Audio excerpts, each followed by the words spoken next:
Waxabajjii 13 bara 2023 oduu dursuun matooti oduu.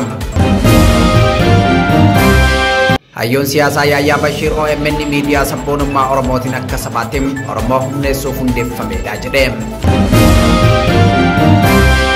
Waraanni Itoophiyaa gara kaabaa naannoo Tigraay dhumatus waraanni Oromiyaa itti fufee jira jedhame.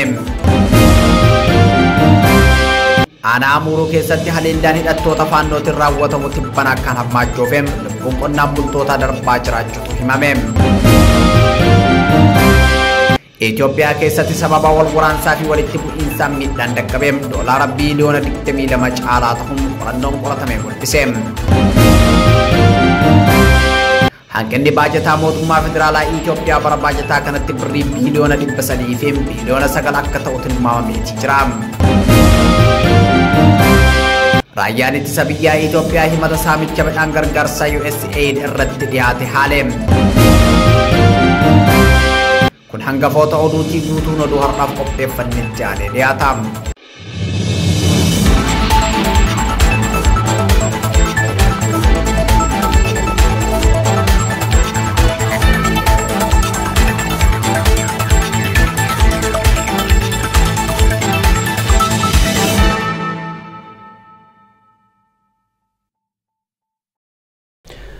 Nageenya adusoo kabajamtoota daawwattoota Oromiyaa Miidiyaa Neetwork oduu galgala kanaaf qopheeffanneen isinitti himuu wajjinan siraa sabaatiin oduu keenya jalqabaatiin hayyuu siyaasaa Yaayyaa Bashiir OMN miidiyaa sabboonummaa Oromootiin akka sabaatti Oromoo humneessuuf hundeeffamedha jedhe.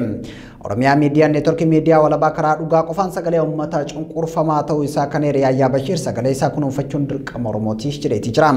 Gama biraatiin daayirektarri olaanaa OMN Dajanee Guutamaa uummanni Oromoo miidiyaa isaa OMN akka cimsatu waamicha dhiyeessee jira. Guutuun gabaasa kana itti aanee dhiyaata. Imala qabsoo Oromoo keessatti miidiyaan murteessaa ta'uu OMN caalaa ragaa biraa dhiyeessuun akka hin barbaachifne xiinxaltoonni ragaa bahu. Qabsoo Oromoo waggoota 50 uwwisa miidiyaa gahaa malee adeemsifamtee fi qabsoo waggoota 5 uwwisa miidiyaa gahaan adeemsifamtee jedhuun garaagarummaan jedhu jijjiirama siyaasaa Itoophiyaa keessatti fiduu qabsoo miidiyaan utubamteeti. Qabsoo miidiyaan utubanii galma barbaachisuun ga'uun tooftaa jabanaa kanaa ta'uun uummanni Oromoo shora OMN waggoota 10 darban keessatti hojjeterraan barachuu akka qabu hayyoonni ni dubbatu. Hayyoon siyaasaa Yaayyaa Bashiir OMN miidiyaa sabboonummaa Oromootiin akka sabaatti Oromoo humneessuuf hundeeffamedha jedha. Meeshaalee sabboonummaan qabu keessaa tokko miidiyaa ta'uu kan eeru hayyuun saayinsii siyaasaa kun miidiyaan utubaa sabboonummaa Oromooti jedha. Abbaan barbaade kan itti taphatu ta'a jechuudha. Oromoon beeki gaafa dargis uummata wayyaba ture. Gaafa Haile Sillaasees uummata wayyaba ture. Gaafa Minilikis uummata wayyaba ture. Garuu caba sana hunda jalaa bahuu hin dandeenye bara sana. Bara kami kan inni caba jalaa bahuu danda'aa jiru bara akka Oromootti wal dhagahuu danda'e sabboonummaa magarfate. Gartee sabboonummaan immoo meeshaalee adda addaa qaba. Meeshaalee sabboonummaan qabu keessaa tokko miidiyaadha. So kanaafuu miidiyaan humna jabaa sabboonummaa hordee gad dhaabuudha jechuudha. Yoo sabboonummaa saba sanaa wajjiniin nagaa qabaatte miidiyaa Oromoo sabboonummaa leellisu wajjiniin rakkoon qabaattu. Miidiyaan tokko guddachuu fi dagaaguu kan danda'u odeeffannoo haaraa fi beekumsa dabalataa uummataa yoo gaheedha kan jedhu Yaayyaa Bashiir OMN adeemsa kana keessatti bu'aa bahii hedduu keessa darbee jira jedhe. Oromiyaa Miidiyaa Neetwork miidiyaa walabaa karaa dhugaa qofaan sagalee uummata cunqurfamaa ta'uu isaa Yaayyaa dheereeti jira. OMN uummata Oromootiif sagalee amanamaa fi kan yeroon uummata isaa irraa isa hin jijjiirre ta'uun kan dheere Yaayyaa Bashiir uummanni Oromoo sagalee isaaf amanamaa ta'e kana jabeeffachuu qaba jechuun dhaameeti jira. Miidiyaan tokko guddachuu hin danda'u, uummata biratti barbaraan jaallatamuu hin danda'u. Kanaafuu Oromoon irra miidiyaa tokko lama miti kan baay'eetu jira dhagahaan jira miidiyaa haaraa bahus dhagahaa jirra. Akka OMN itti cichee kaayyoo Oromootiif gad dhaabbatee miidiyaa hojjetu miidiyaa siyaasaa kamirraayyuu dhaaba siyaasaa kamirraayyuu walaba ta'e garuu immoo sagalee Oromoo amanamaa ta'e sagalee Oromoo amanamaa kan dhaaba abaluutiin jedhamu OMN takka. Garuu sagalee Oromoo amanamaa sagalee Oromoo ta'uudhaan eenyuun isa namatu jechuudha. Miidiyaa akkanaa qabaachuun carroomuudha dhugaadhumatti. Guddifachuu moo barbaachisa? Maaliif jennaan tokkoffaa moo warra kaan warra masaanuu kana biraa waan baay'ee ilaallee irraa barnoota fudhachuu dandeenya bara. Maallaqa isaanii jarri waan irra oolchanu beekan. Ummanni Oromoo OMN hundeessee guddisee asiin gahee jira. Amma immoo miidiyaa dorgomaa sagalee uummata Oromoo ta'ee godhaniin itti fufsiisuuf deeggarsi uummataa kan yeroo kamuu caalaa barbaachisaadha jedhe. Shora miidiyaan qabsoo Oromoo keessatti taphatu waan beekaniif OMN qabsoo Oromoo keessaa baasuuf duulli walirraa hin cinne gama mootummaatiin taasifamaa jiraachuu kan himu hayyuun saayinsii siyaasaa Yaayyaa Basheer duula kana qolachuu fi miidiyaa kana guddisuuf tumsi diinagdee fi beekumsaa kan yeroo kamuu caalaa amma barbaachisaa jechuun waamicha taasiseetii jira. OMN miidiyaa garee hin qabne miidiyaa uummata Oromoo ta'uu hubachiiseetii jira. Haa ta'u malee hubannoon uummanni miidiyaa irratti qabu xinnaadha kan jedhu namni siyaasaa kun hubannoon xinnaan kun adeemsa keessaa jijjiirama akka dhufu abdadha jedhe. Gaba biraan daayireektarri olaanaan OMN Dajanee Guutamaa uummanni Oromoo miidiyaa isaa OMN akka cimsatu waamicha taasise. Uummata tokkoof miidiyaan dhimma murteessaa ta'uu eeraniin keessattuu uummata Oromoo bu'aa bahii guddaa dabarsaa jiruuf miidiyaan walabaa dhimma akkaan murteessaa ta'uu himaniitii jiru. OMN sagalee uummataa ta'uu rakkoo uummata Oromoo irra gahaa jiru addunyatti agarsiisaa jiraachuu kan himu obbo Dajanee Guutamaa kanaanis dhagahamtummaa isaa qabatee itti fufuu dubbataniitii jiru. OMN kan ammaa caalaa daran cimee hojjechuuf karoora bal'aa qabatee hojiitti akka jiru eeraniin karoora isaa kana galmaan gahuuf tumsi hawaasaa bal'aa murteessaa ta'uu himaniitii jiru. Giddugaleessa kan goonee adeemnu uummata Oromooti. Dhaaba siyaasaa miti yookiin garee tokko miti yookiin nama tokko miti yookiin immoo qaama tokko miti giddugaleessa goonee kan adeemaa turres gara fuulduraattis kan ittiin adeemnu giddugaleessi keenya uummata bal'aa Oromooti. Waa'ee dhimma Oromoo fi Oromiyaa irratti immoo dhugaa Oromoo baasurraa akkuma kana dura gochaa turres ammas itti jirru ija keenya illee yeroo xinnoof illee libsannu dhugaa Oromoo immoo karaa dhugaatiin dubbachuu gadi baasuu irraa duubatti hin deebinu. Egaa uummanni Oromoo akkuma tamma jette kanatti keessattuu miidiyaalee Oromoo hundumaa caalaa faana dhaabbachuudhaan miidiyaan Oromoos walumaa galatti Oromoo fakkeessutu nurra jiraata, isaanirras jiraata. Gama kanaan egaa Oromoon karaatti galiin adda addaa galan jiru. Karaa sanaan immoo miidiyaa Oromoo maddii dhaabbachuutu irra jiraata. Dhimmi miidiyaa dhimma Oromoo hundaati. OMN jabeessuun saba Oromootiif filannoo osoo hin taane dirqama akka ta'e irra deddeebiin dubbatamaatii jira.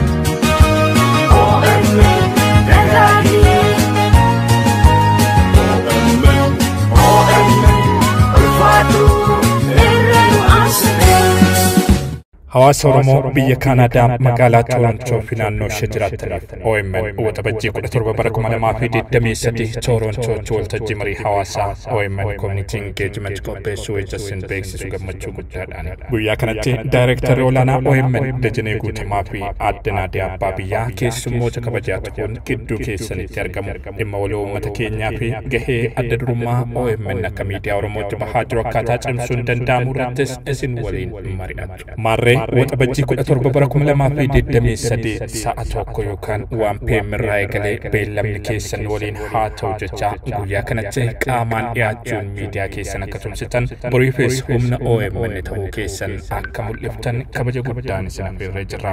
Bakki walgahii High Park Area 4 teessoon 1873 Bloor Street West on M6R 2Z3 Canada. Bakki yaa'ii filan paarkii guddaa giddugala bashannana daa'immanii of keessatti hammate waan ta'eef ijoollee keessan qabadhaa kottaa qaamaaf qalbii guutuun waliin dabarsaatin. Odeeffannoo dabalataaf gama lakkoofsa bilbilaa keenya 647-701-4214 yookaan 647-745-3272 koree qindeessituu sagantichaa quunnamuu dandeessu. OMN ijaa fi gurra uummataa.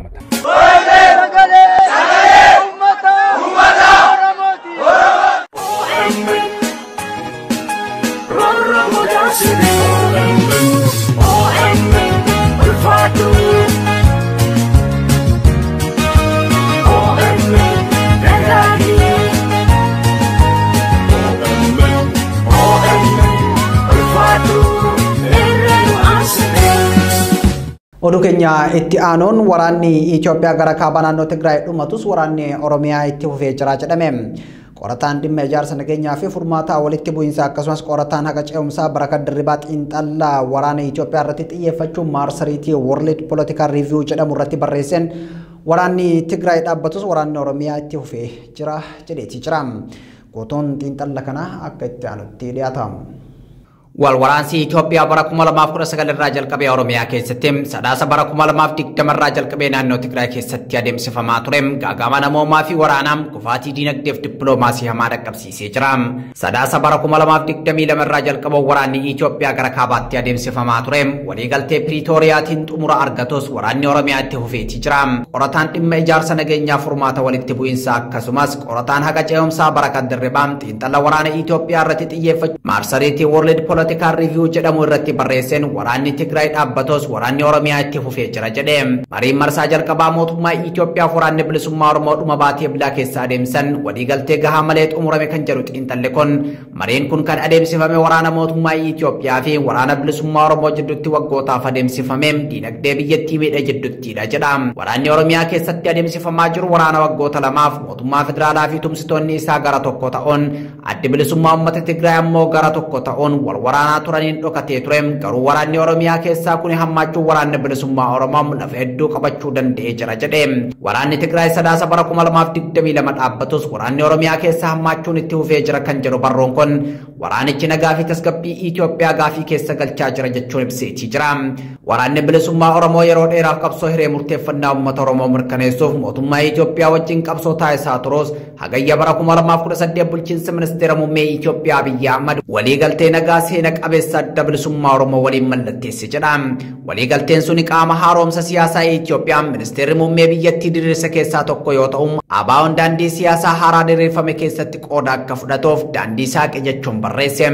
Waraanni bilisummaa Oromoo hidhannoo isaa hiikkatee humna nagaa eegduu biyyaatti akka makamuuf mootummaan federaalaa ABO irratti dhiibbaa taasisaa ture kan jedhu barruun Barakat Dirribaa waraanni bilisummaa Oromoo mootummaa federaalaa hin amanu jechuun hidhannoo hiikkachuu akka didheebse. Haaluma kanaan waraanni bilisummaa Oromoo ABO irraa adda bahuun dhaaba hoggansa mataa isaa qabu ABO waboo ta'e jechuun addeessa. Waldhabdeen bara 2018 irraa jalqabee Oromiyaa keessatti ka'e kun lubbuu namoota kumaatamaa galaafatus waraana Tigraay sadaasa bara 2020 ka'een xiyyeeffannaa dhabee jira jedhe. Yeroo mootummaan federaalaa humnoota Tigraay wajjin wal waraanaa turetti waraanni bilisummaa Oromoo lixaaf kibba Oromiyaatti baadiyyaa fi magaalota hedduu qabachuu kan eeru barruun kun garuu akkuma waraanni kaabaa xumurameen mootummaan rakkoo Oromiyaa keessaa waraanaan xumuruuf fuula isaa Oromiyaatti naanneffate jedha. Waraana Tigraay booda humnoonni federaalaa gara Oromiyaa bobbaafamuun duula waraana bilisummaa Oromoo magaalaa keessaa baasuu adeemsaa jiru jechuun ibseetii jira. Humni adda Amaaraa faannoo fi milishaan Amaaraa kan mootummaa federaalaa wajjin TPLF waraanaa turan daangaa Oromiyaa ce'uun waraana bananii akka jiranis xiinxalli kun ibseetii jira. Muddee bara 2022 lixa Oromiyaatti lola humnoonni Amaaraa badanii namoonni dhibbootaan lakkaaman ajjeefamuu fi kuma kurnootaan lakkaaman Horroo Guduruu Wallaggaaf Wallagga Bahaatti buqqaanii jiraachuu barreesseetii jira. Qabsoo waraana bilisummaa Oromoo fi mootummaa jidduutti adeemsifamaa jiru dhimmoota gurguddoo sadii irratti xiyyeeffachuun ta'uu kan eeru xiinxalli qorataa dhimmoota ijaarsa nagaaf walitti bu'iinsa Barakat Dirribaa kun isaanis gaafii hiree murteeffannaa fi ofiin bulchuun daba seenaa Oromoo irratti raawwatame qajeelchuu fi waldhabdee filannoo waliigalaa Itoophiyaa bara 2021 irratti kan hundaa'edha jedha. Gaafiin ofiin bulchuu gaafii jaarraa tokkoof uummanni Oromoo gaafataa ture yoo ta'u kunis Oromiyaa giddu lixiinsa mootummaa giddu galeessaa malee bulchuun afaan Oromoo afaan hojii mootummaa federaalaa taasisuu fi fedhii abbaa qabeenyummaa magaalaa Finfinnee irratti Oromoon qabu mirkaneessuudha jedha. Kan biraa daba seenaa Oromoo irratti bara bulchiinsa mootii Minilik lammaffaa irraa jalqabeen walduraa duubaan Oromoo irratti raawwatamaa ture sirreessuu kan gaafatudha. Haa ta'u malee mootummaan Abiyyi Ahmad mootota gocha hamaa uummata Oromoo irratti raawwatan kana dhaadessuun miira komee uummata Oromoo daran hammeessuu xiinxallichi eereetii jira. Kanaaf bu'uurri waldhabdee waraana bilisummaa Oromoo mootummaa Itoophiyaa bakka bu'ummaa seerawaa uummata Oromoo qabaachuu akka ta'e ibsameetii jira. Sabboontonni Oromoo fi waraanni bilisummaa Oromoo filannoon bara 2021 keessa Itoophiyaa keessatti adeemsifamee ture fudhatamummaa hin qabu jechuun mootummaa ce'umsaa akka hundaa'u gaafatu. Gaafiin mootummaa ce'umsaa hundeessuu kun marii marsaa jalqabaa waraana bilisummaa Oromoo fi mootummaa jidduutti adeemsifame irrattis ka'ee akka ture barruu kana keessatti hirameetii jira. Xumura irratti rakkoo Itoophiyaa furuuf marii biyyaalessaa qaamota hunda hirmaachisee deeggarsa hawaasa idil addunyaatiin adeemsifamuu akka qabu hubachiifameetii jira. Oduu gara lixa biiftuu argannetti yoo ceenu godina Horroo Guduruu aanaa Amuruutti haleellaa hidhattoota faannootiin raawwatamu tibbana akkaan hammaachuu fi lubbuun namoota nagaa darbaa jiraachuun himame.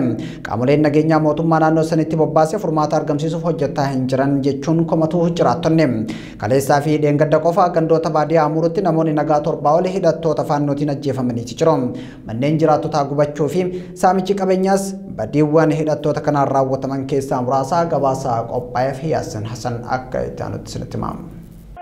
ወረታች ዋው ፋውራለው ያዘው ፋውራለው አንተ ወደዛ ትግባ አንተ ፋውራለው ወደዚህ ተሻገር Video mul'atu kun yeroo hidhattoonni faannoo laga mormorce'uun gara Horroo Guduruutti duulan kan agarsiisudha jechuun maddi keenya maatii isaa waliin Amuruurraa gara biraatti baqatee jiru tokko nuuf hime. Video kana irratti sagaleen dhagamu hidhattoonni kunniin afaan Amaaraatiin yeroo dubbatan. Sababa waqtii roobaatiin lagni guutee isaan ceesisuuf rakkoo yoo itti ta'u agarsiisa. Hidhattoonni faannoo bifa duulaatiin naannoo Amaaraa irraa gara Oromiyaatti ce'aa jiran kun weerara guddaa bifa haaraatiin godina Horroo Guduruu Wallaggaa irratti bananii jiru. Gareen hidhattoota Iskindar Naggaatiin durfamu kun yeroo dhihoo as ijaarama haaraa maqaa waraana uummata Amaaraa jedhu moggaafachuun waraanaaf qopheessaa turaniiru. Tibba darbee dahannoo hidhattoota kana naannoo Amaaraa godina Gojjam kallattii bureen argamu keessatti haleelamuu mootummaan ni ibsee ture. Haa ta'u malee gareen kun bureerraan Oromiyaa lixaa irratti waraana erga labsee bubbuleera. Torbaanota sadii as aanaa Amuruu gandoota baadiyyaa 16 keessatti haleellaan haaraa mul'ateera. Buqqaatota duraanii kanneen deebi'anii qubatanii turan dabalatees gandoonni haaraa hedduunis weerara haaraa kanaan miidhamaa jiru. Godinaalee Wallaggaa Bahaa fi Horroo Guduruu Wallaggaa aanaalee Amuruu Haroo Jaardagaa Jaartee fi Kiiramuun yaaddoo keessa jiru. Guyyaarraa gara guyyaatti ajjeechaanii fi gochisu kanneessaan hidhattoota faannoon raawwatamaa ture ammas raawwatamaa jira. Haa ta'uyyuu malee kunoo mucaa obboleessatti naaf ooluu barataa kutaa 12 dargaggoo Firdiisaa Gammachuu Amantee jedhamu dhalataa magaalaa Agamsaadhaa bakka iddoo addaa Nyaarii jedhamutti dhalatee guddate. Kunoo kamiisa darbe gaafa bultii tokko jechuudha akka lakkoofsa biyya keenyaatti gara dhiyaa sa'aatii booda naannaa sa'aatii 11 qarqaruma magaalaa Agamsaa jechuudha dhuma pilaanii irra naannaa bakka iddoo addaa Didibbee jedhamutti kan sheerrotaa rukuttee ajjeesse. Haleellaa tibbana raawwatameenis gandoota baadiyyaa aanaa Amuruu kan ta'an Siddaan Barkallee fi Qixxattii keessatti yakkoonni ajjechaa raawwatamaniiru. Dargaggoo Firdisaa Gammachuu Amantee namoota guyyaa dheengaddaa ajjeefaman keessatti argama. Firdisaan dhalataa magaalaa Agamsaa yoo ta'u kamisa darbe jechuunis gaafa 1/2015 kallattii ba'umsa Amuruu irraan qarqara magaalaa Agamsaa bakka adda Didibbee jedhamtutti hidhattoota faannoon ajjeefame. Firdisaa Gammachuu barataa kutaa 12ffaa akka turee fi foormii qormaata biyyaalessaa guutee qormaataaf qophiitti utuu jiru humnoota kanneeniin ajjeefame. Mukaan cimaa ture. Mucaa addunyaa jedhamu yuunivarsiitii Dirree Dawwaa irraa injiinarii waggaa 5 barateeti kan inni ta'e. Addunyaan kun dhalataadhuma aanaa Amuruu bakka iddoo addaa Irreessa jedhamutti kan inni dhalatee guddate ta'uyyuu otoo barnoota amma kana qabu hojii barbaaddachuu yookaas immoo jiruu mataa isaa gaggeeffachuu dhiisee uummata isaatiif jecha. Duula weeraraa fi ajjechaa fi abduulaatiin uummata Oromoo godinaalee Horroo Guduruu Wallaggaa fi Wallaggaa Bahaatti baname kanaan guyyoota 3 dura aanaa Amuruu keessatti haatii fi ilmaan 2 ajjeefamuu maddeen OMN itti himaniiru. Weerarri kun bifa haaraatiin deebi'ee ka'us mootummaan Oromiyaa lammiilee isaa tiksuuf kaka'umsa agarsiisaa jiru hin qabu jechuun hawaasni komataniiru. Uummatni Oromoo kallattii hundarraa sagalee akka isaaniif ta'u kan dhaammatan jiraattonni aanaa Amuruu sababa tajaajilli telekoomii citeef ukkaanfamnee jirra jedhan.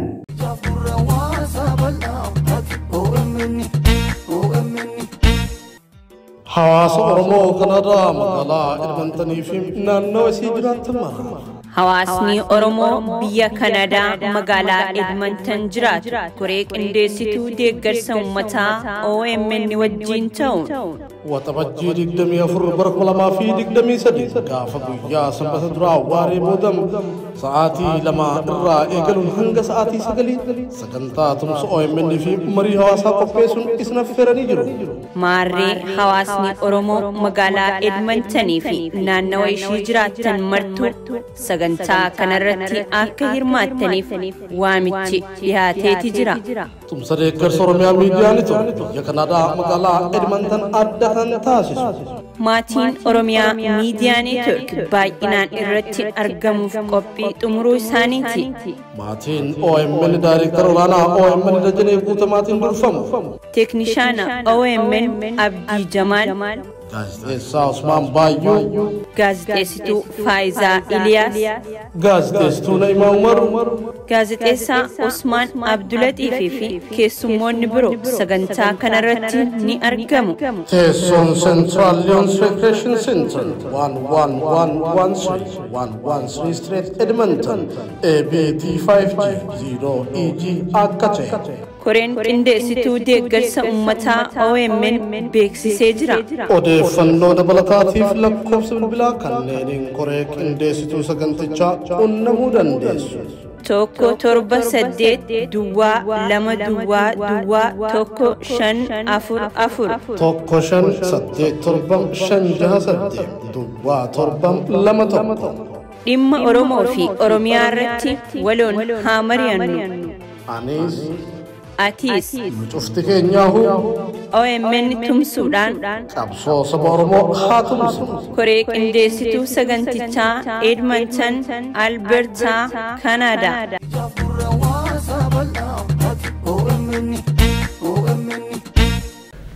Oduu gabaabinaatti yoo ceenu ammoo Itoophiyaa keessatti sababa wal waraansaa fi walitti bu'iinsa miidhaan dhaqqabe doolaara biiliyoona 22 caalaa ta'uu qorannoon qoratamee mul'ise. Mancaatii kana deebisanii dhaabuu fi ijaaruuf baajanni barbaachisu doolaara biiliyoona 19.7 caalaa akka ta'e qorannaan mootummaa Itoophiyaa fi baankii addunyaatiin qoratamee mul'iseetii jira. Mariin naannolee Itoophiyaa waraanaan miidhaman deebisanii dhaabuu fi deebisanii ijaaruu irratti xiyyeeffatu Finfinneettis taa'ameetii jira. Gabaasni kan VOA ture. Hanqinni baajataa mootummaa federaalaa Itoophiyaa bara baajataa kanatti birrii biiliyoona 300 fi biiliyoona 9 akka ta'u tilmaamameetii jira. Kunis rakkoo diinagdee maayikiroo yeroo ammaa biyyattii mudachaa jiruun yammeessaa jedhamaatii jira. Weerarri COVID-19 wal qabatee fi waraanni kaaba biyyattii keessa ture hanqina maallaqaa guddaa uumanii jiru. Bal'inni oduu kana kan qopheesse Wabii Xilawuun. Bara darbe hanqinni baajataa oomisha waliigalaa biyya keessaa Gross Domestic Product dhibbentaa 4.2 yoo ta'u ulaagaa addunyaan kaameen dhibbentaa 3 caaleera. Bara baajataa itti aanuuf birriin biiliyoona 800 caalaan ramadamee hanqinni birrii biiliyoona 200 fi biiliyoona 81 waliin dhufaa jedhame. Yaadni baajata Itoophiyaa kanaa bara itti aanuuf mana maree ministeerotaatiin ragga'e bara kanatti daballii birrii biiliyoona 15 ol kan agarsiisu yoo ta'u marii dabalataaf raggaasisuuf mana maree bakka bu'oota uummataatti ergameera. Baajata waliigalaa keessaa birriin biiliyoona 200 fi biiliyoona 4 siqu baasii kaapitaalaaf kan oolu yoo ta'u ramaddiin baajata irra deddeebi'amee birrii biiliyoona 300 fi biiliyoona 69.6 hafe. Ministeerri maallaqaa Ahmed Shidee torban darbe miseensota paarlaamaaf ibsa baajataa yeroo dhiyeessan galiin gibiraa hir'achuu fi liqiin alaa argamu hir'achuu irraa kan ka'e rakkoon faayinaansii jabaa keessa turuu beeksiseera. Waraanni hongeen bifa kanaan dura hin beekamneen mul'ataa jirus miidhaa guddaa geessisaa jiraachuu hime. Waggoota lamaan darban keessatti michoonni misoomaa maallaqa waadaa galan keessaa harka guddaa addaan kutanii jiru. Sababa kanaan gargaarsi alaa argame dhibbantaa 22 gadi ta'ee akka hafu sananni baajata ministeerri maallaqaa Ahmed Shidee miseensota mana mareef dhiyeessan ni mul'isa. Akka Addis Standard kaleessa ibsa fandii maallaqa idil-addunyaa torban darbe kenne wabeeffachuun jedhetti mootummaan Itoophiyaa hanqina dinagdee maayikiroo ijoo ta'an furuuf deeggarsa yoo gaafatu michoota misoomaa isaa irraa waadaa ifa ta'e akka hin argannee fi mariin itti fufee jiraachuu ibseera. Reeshoon gibiraa fi galii biyya keessaa Gross Domestic Product waggoota dhiyoo asitti gadi bu'aa kan dhufe yoo ta'u waggoota 5 dura dhibbentaa 10.7 kan ture bara darbe dhibbentaa 7tti gadi bu'eera. Bara dhufu baasii irra deddeebiin dhibbentaa 7.3 kan ol ka'u yoo ta'u baajanni kaapitaalaa immoo dhibbentaa 6 oliin gadi bu'a jedhama. Oduu keenya xumuraatiin raayyaa ittisa biyya Itoophiyaa himata saamichaa midhaan gargaarsaa USAID irratti dhiyaate haaleetti jira. Raayyaan ittisa biyya Itoophiyaa himaticha kabaja biyyaa tuqa jechuun himata kana haaleetti jira. Humni raayyaa ittisa biyyaa ibsa baasee miseensonni raayyaa ittisa biyyaa kan ofii isaanirraa hir'isuun uummataaf qoodu malee tasuma uummatarraa hin saaman jechuun himata dhaabbata gargaarsaa USAID haaleetti jira. USAID dhimma kanaan wal qabatee kamisa darbee ibsa baaseen gargaarsi namoomaa namoota saaxilamoo ta'aniif dhiyaatu qaamolee mootummaatiin waan hin malleef oolu qorannoo geggeessee mirkaneeffadhee jira jedheetti jira. Kanaaf amma haalli ture fooyya'utti gargaarsa taasisuu akka dhaabu ibseetii ture. Kabajamtoota daawwattoota Oromiyaa Miidiyaa Neetwork oduun har'aaf qabannee kana fakkaataa qophiileen Oromiyaa Miidiyaa Neetwork itti fufuu gama kiyyaan tursi gaarii.